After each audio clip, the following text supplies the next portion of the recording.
When I was younger I had a very good relationship with my dad. My parents divorced when I was an infant, but I spent weekdays with my mom and weekends with my dad. My dad and I were like best friends, and we had a simple routine every weekend where we'd get 5 Redbox movies to finish during the weekend. We'd go fishing, we'd play soccer, and we'd bike to this little secret playground near the zoo. Something else I was used to was my dad always having new girlfriends that never lasted more than 2 weeks. The only one who lasted longer, a woman I really liked who lasted 2 years, left my dad when I was 10. But my relationship with my dad was the same as ever until I was 12 and my dad met his now wife. This woman has 2 kids, one older and one younger than me. They moved into my dad's apartment after only 2 weeks. My room was already small, but my tiny mattress and 3 small plastic drawers were shoved into the corner of the room to make space for the daughter's bunk bed and dresser. Before I knew it, they started putting my bed in a closet until I came to visit and often would forget to take it out at all. When my dad moved into a bigger house, the older sister got her own room while I had to share one with the younger sister every weekend. The 3 small drawers I had were soon just 1 drawer because the little sister wanted the other 2 for her toys. Slowly, I started visiting my dad less and less. Then everything went especially wrong when my dad got his girlfriend pregnant after 1 year. They got married and I didn't know that for a whole month because he didn't even tell me. I also didn't know my baby half-sister was born until weeks after she came home from the hospital. To make his new family happy, he started spoiling them and stopped paying child support for me and my mom. His wife is a jobless gold digger who only cooks and cleans in ops. Her older daughter is having her college paid for by my dad, and the younger daughter is the definition of a 10-year-old Sephora kid. As for my half-sister, she is still a toddler but is clearly spoiled and hates the word no. The routine I used to have with my dad is now dead. As for my stepdad, he's been with my mom since I was 5. Apparently, though I don't remember it, I once called him dad and because of that my dad told me I shouldn't love the man like a dad because he's not really my father. Apparently, that's why I started acting like I hated my stepdad. I never knew why I felt that way about him since he'd never been anything but good to me, and in the last few years I've felt much closer to him. He feels like the dad that my birth father should try to be. Over time, my dad has started to treat me differently. He rants to me about his political beliefs and conspiracy theories about aliens and stuff. He also brags about his new business and his new family, and if I ever try to share anything with him he gets annoyed and shuts me up before continuing with his stories. It's like now he sees me as a buddy rather than his freaking daughter. Also, it was during these last few years that I learned the reason he and my mom divorced was not because they weren't right for each other but rather because my father cheated on my mom while visiting his family in Canada. I am now 15, and I have become a completely different person than the one my birth dad remembers. I no longer love the beach or soccer and I now love music and reading and writing. I have written and published 2 books since 2022, and am writing the 3rd in my series. My stepdad supports my dreams and loves me so much that he brags about me to friends and family and calls me his daughter. My stepdad has an actual daughter who I love like a real sister, though she lives up north with her boyfriend and I don't see her often. Still, though, I love them more than I love my birth dad and half-sister who I'm actually related to. My dad blames me for never calling, though because of how he's treated me lately I don't feel like I owe it to him. I also go months at a time without visiting him now because I no longer feel comfortable at that house. Especially since the bed I sleep on over there is literally considered as their guest bed. In my birth dad's house, I am a guest. Because of all of this, I resent my dad. I haven't told anyone about this so no one is calling me a jerk, but I'm wondering if I am because my dad is in love with his new family and I'm wondering if it's a bad thing I'm not happy for him. Update 1. So, since I made the initial post, I've only visited my dad's house once and, safe to say, I truly am nothing more than an uncomfortable guest in that house. I should start off by saying that every time I spend a few months without going to his house, my dad tries to play all innocent and calls me on Fridays to ask when he should pick me up. I never answer because he always calls me when I'm in a class or busy with studying, so he'll call my mom. But because he never asks me in advance, I tend to have plans on weekends with my cousins, friends, or just to work on writing since I am still working on my 3rd book and it takes a lot of focus that I can't get in his house. Actually, I'm now just gonna call him Eric. He's honestly not been as much of a dad figure to me as my stepdad has. Anyway, it was my mom who had decided I would go over to his house. Despite the fact that Eric hasn't paid child support in over 2 years now and I hate going to his house, my mom says I should just visit from time to time to keep him from getting the court involved. She confuses me, sometimes saying that he's a deadbeat man, but also sometimes saying that he's my loving dad who deserves my respect. However, under the circumstances, I'm fairly certain that nothing would be any different since I never visit him and he doesn't pay child support anyway. In fact, once on Christmas, he bought a bunch of new gifts for his family and wrapped them up and everything, but weeks before Christmas when I was visiting, he drove to Walmart so his wife could do groceries and he handed me $200 and said, "Merry Christmas. Buy yourself something and the rest can be child support or whatever." I bought 2 books, but the rest of the money that was supposedly child support was nothing near to the amount he owed. I have told my mom I would be happier if he lost custody of me and my stepdad adopted me, but she thinks that's too extreme and says, "He's still your dad." He deserves your respect and love. Now, about the weekend I visited him, from the minute Eric picked me up, all he talked about was his new family. He talked about the older sister and her boyfriend, the younger sister and the shopping she does, and my half-sister who can now talk a little bit.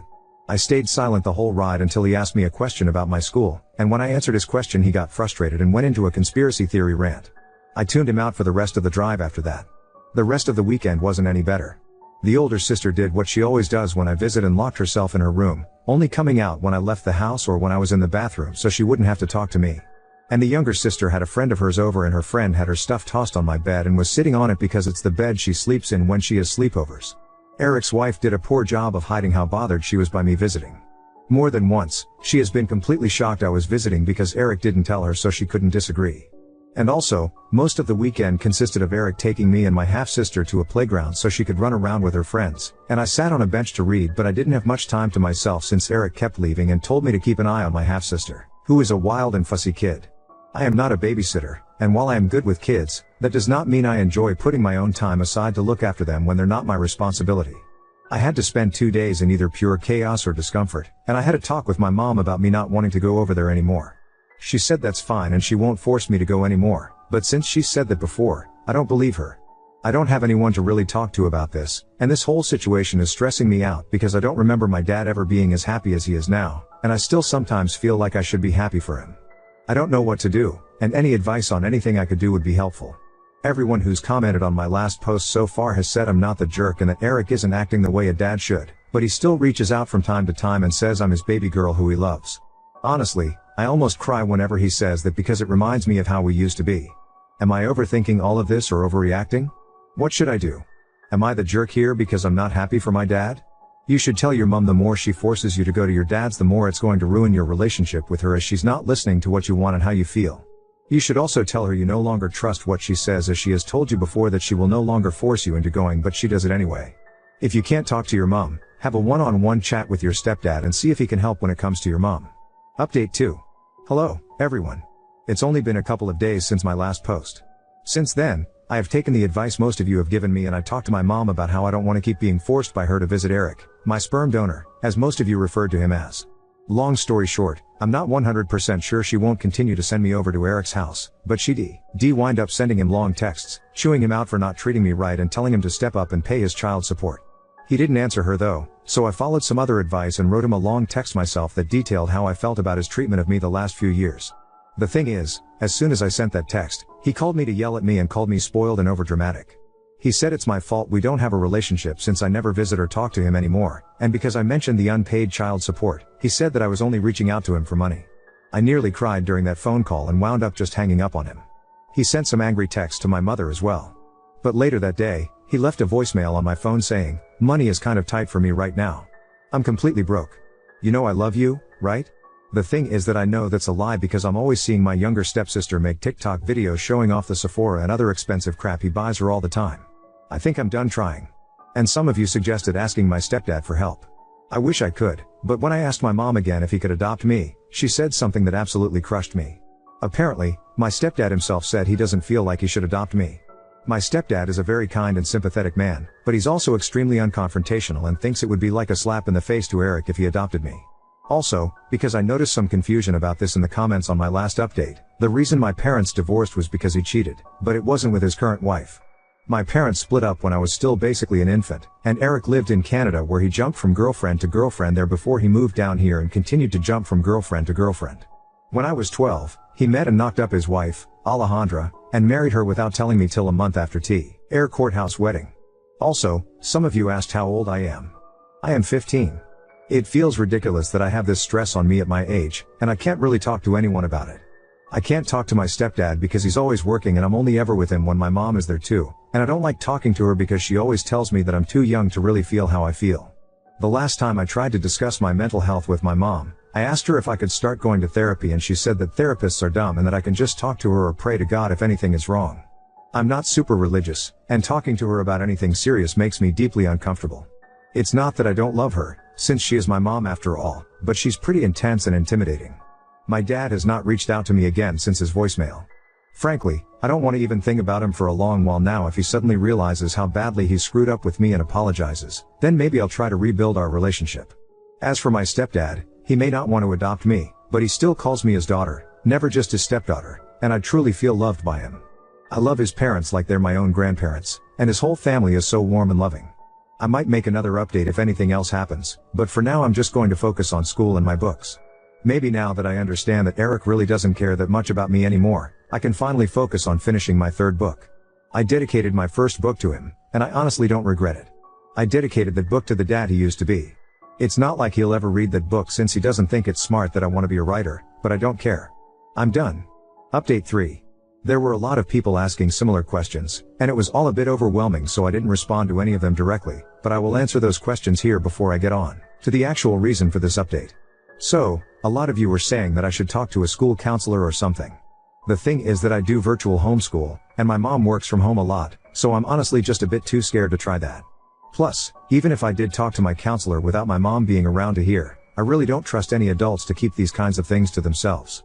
I know that sounds a bit dumb and paranoid, but it's really just how my brain thinks. A lot of you also said that I should bring up the therapy thing with my mom again, but I know for a fact that won't work. My mom really doesn't believe in therapy and believes that praying to God or having her preach about the Bible to me will solve everything. As for my stepdad, I love the guy like a real father, and I see him as my true dad even if he doesn't want to adopt me, but he really is no help with the therapy issue either because he always just agrees with whatever my mom says to avoid arguments. But I'm doing fine right now though, and I honestly think things are going to start getting better. And I think this because I'm pretty sure my mom is finally gonna file for sole custody and court-ordered child support. One thing I guess I should have made clear is that my parents sorted out their custody and child support agreement amongst themselves when they divorced. The agreement is that I spend weekends with my dad, and he pays my mom $100 per week. I'm pretty sure my dad only stuck to that agreement to keep himself looking good until he could finish his U.S. legalization process, since he used to be an immigrant from Canada. Once he was legalized, he stopped paying child support and began spoiling his new fam. Anyway, I went to my dad's house last weekend. This time, my mom didn't force me, and I actually decided I wanted to go because I wanted to give my dad one last chance. He picked me up from my mom's house, and we didn't get down the street before we were fighting. I was excitedly telling him about a business idea I had where I can make book boxes and sell books with DIY necklaces and hand-painted bookmarks that match book covers, and he was telling me my idea was stupid and unprofitable and a waste of money and time. It was an hour-long drive to his house, and he was getting political or angry over every little thing I said. When I told him I was thinking about applying to colleges like Harvard or University of Chicago in the future, he began to yell about all the dangerous Cuban and Mexican immigrants in Chicago and began saying that Harvard is a waste of time since it's just as good as any other college, but rich people go there, which is why it's so famous. I wound up yelling at him that he can't act so high and mighty over non-white immigrants because he was also an immigrant not too long ago. Also, I never understand why it is my dad is always so racist about Hispanic people when my mom and his current wife are both Latinas. He went on one rant after another, and I was so sick of it that instead of staying quiet like always, I actually argued back. Because of that, my dad spent the whole weekend complaining about my bad attitude. I told my mom about all of this. I think the final nail in the coffin that finally pushed her to want sole custody was when I told her about a rant my dad went on about the difference between men and women. I wound up memorizing and writing down everything he said and texted it to my mom. I asked her not to talk to him about it, but she was pissed at him. Here are some of the things he said. 99% of women want to latch on to rich men. Nearly all women are greedy and unloyal. Men don't like successful and independent women because they're prideful and bossy. It's more important for a wife to respect her husband than it is for him to respect her. It is wrong for wives to make more than their husbands, and so much more. And then he smiled and said, "But you're the exception, pretty girl." There was so much more that happened just last weekend, like him saying some of my guy friends don't count as real men since some of them are gay, and trying to tell me my summer volunteering opportunity in DR is a bad idea since the people there are different, even though my mom's side of the family comes from there. I won't list every annoying thing he did, and I'm finally done. This was his last chance, and he blew it.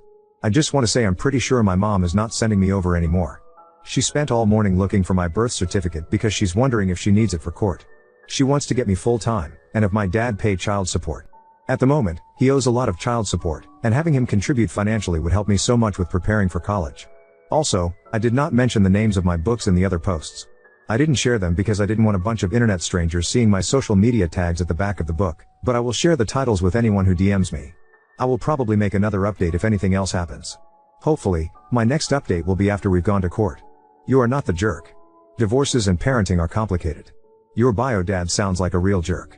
He is utterly and completely failing you. I understand why your mom and your stepdad are trying to help you have a relationship with your bio dad. It's one of the things parents are encouraged to do in divorces, because most of the time it's better for the kids. And if your parents had a court order that gave your bio dad visitation on the weekends, then she could be in trouble if you didn't go to your dad's. For your stepdad, he can't adopt you unless your bio dad's parental rights are terminated by a court. And if bio dad fights it, it would be a mess. SD's reluctance to pursue the kind of court battle while you are still legally a minor, actually makes sense and, I would strongly bet, has nothing to do with his feelings for you. He shows his love for you and your place in his heart every day. You don't need him to adopt you for him to be your father. He already is. Please don't let his concerns about the legal mess trying to adopt you would be make you think he loves you any less. I'm glad your mom is going to go for both full custody and child support. Your bio asshole needs to be held accountable. I'm so sorry for you that you lost your bio dad. He may still be alive, but the father he was is dead. But you did nothing to cause it. He's just putting all his energy into the woman who, I'll say, meets his physical needs and leave it at that. It's an unfortunately common problem.